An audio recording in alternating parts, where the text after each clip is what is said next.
बिस्मिल्लाहिर्रहमानिर्रहीम।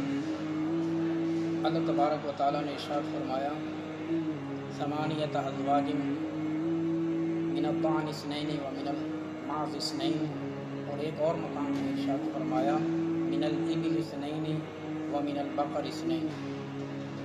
इरशाद रब्बानी है कि 8 जोड़े भेड़ नर और मादा, इसी तरह बकरी नर और मादा, ऊँट नर और मादा, और गाय भी नर और मादा, ये वो जोड़े हैं जो कुर्बानी के अंदर ज़बह किए जा सकते हैं। आम तौर पर कुर्बानी के मौके पर यह सवाल खड़ा किया जाता है क्या भैंस की कुर्बानी भी जायज़ है या नहीं।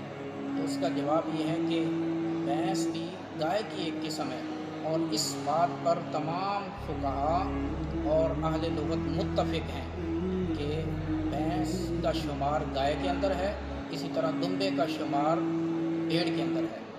और दूसरी दलील ये है कि चूँकि हम ज़कात की अदायगी करते हुए जिस तरह गाय की ज़कात अदा करते हैं और भेड़ की ज़कात अदा करते हैं, इसी तरह फुक़हा ने लिखा है कि भैंस जो है वो गाय के साथ शुमार है और दुम्बा ये भेड़ के साथ शुमार होगा।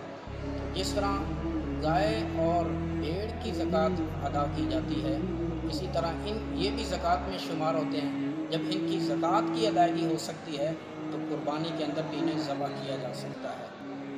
और तीसरी दलील ये है कि हज़रत अली अल-मुर्तज़ा रज़ियल्लाहु तआला अन्हु से मरवी है मुस्नदुल फ़िरदौस इमाम दैलमी की, उसमें रिवायत है कि हज़रत अली अल-मुर्तज़ा रज़ियल्लाहु तआला अन्हु ने इरशाद फरमाया कि भैंस के अंदर भी कुर्बानी के अंदर 7 अफराद शरीक हो सकते हैं।